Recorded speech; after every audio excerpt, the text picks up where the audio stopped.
By being genuine. I think it's which can be difficult when you've got these expectations upon you, and you've obviously got a legal framework to work, and then sometimes you feel as though you've got to do and say things in a particular way, and that can take away some of your personality and your natural ability to develop relationships with youngsters. But I feel as though, you know, it's about being open with youngsters. And that's what creates the environment. And if the kids feel as though they're part of the same community as you are, then you know you've got a chance. I try and present myself exactly as I am, as in I feel that I'm a really positive male role model for kids. Kids that we look after, a lot of time they ain't had a positive male role model in their lives. So I try and to instill that. I think being a father comes across. I am quite pleasant naturally. Seem to be quite happy all the time, and it does seem to show through. But you do need the mix of everybody in the care system. You need everybody on the team. Everybody has their own different role.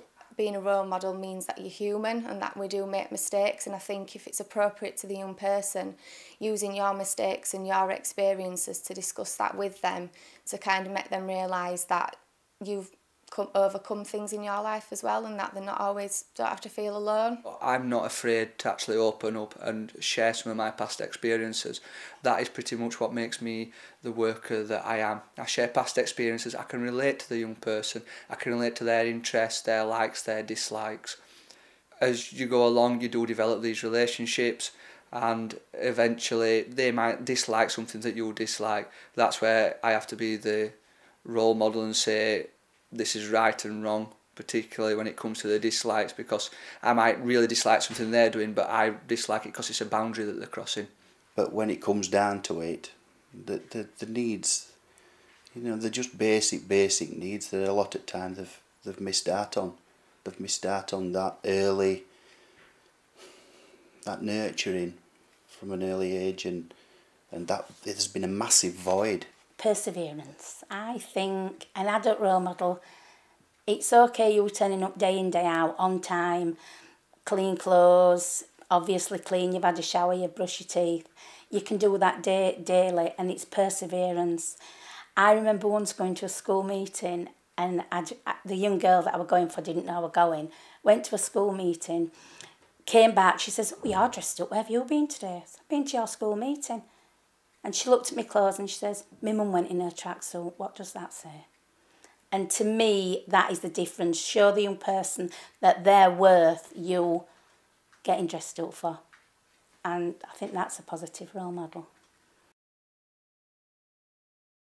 You know, littlest things, making youngsters smile sometimes, making youngsters feel as though they're part of something, makes me proud, and I see that day in, day out.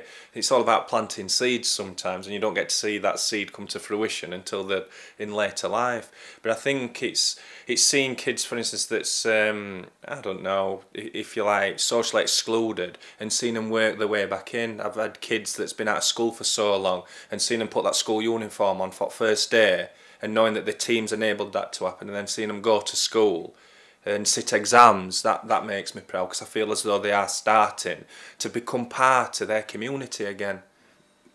We've recently managed to get a child who struggles with day-to-day living. We've seen different traits towards autism, and we've followed it through to the fact that we've finally now got him as a label as being autistic, which then goes on to helping him in his future life, as in his education and his workplace and that. So I really, and I've been party to all that. So I feel that's my proudest thing with Dove. I've seen her come in, a young person who was scared, vulnerable, very stubborn, didn't have a lot of boundaries, and I've seen the change in her and how well she's done and how she's moving on really, really positively, and really enjoyed her experience in care. Talk to one of the young persons and explain about, as we call it, real life, and they tend to sort of ignore you, but then a little later on you'll catch them doing what you've told them, and you know that they're actually listening, even though they'll definitely admit that they're not listening. Definitely got to be the Pepsi Max at Blackpool most remembrance, because every time we went up a level, he went, that's 50 and that's 100, and then I ended up telling him to be quiet because I was absolutely petrified. I actually took a young lady on that were a serious self-harmer and got her right through to university, and I'm very, very proud of that, and I'm very proud of that young lady. She's now 26 and I've known her anyway when she was 13. That's my proudest achievement.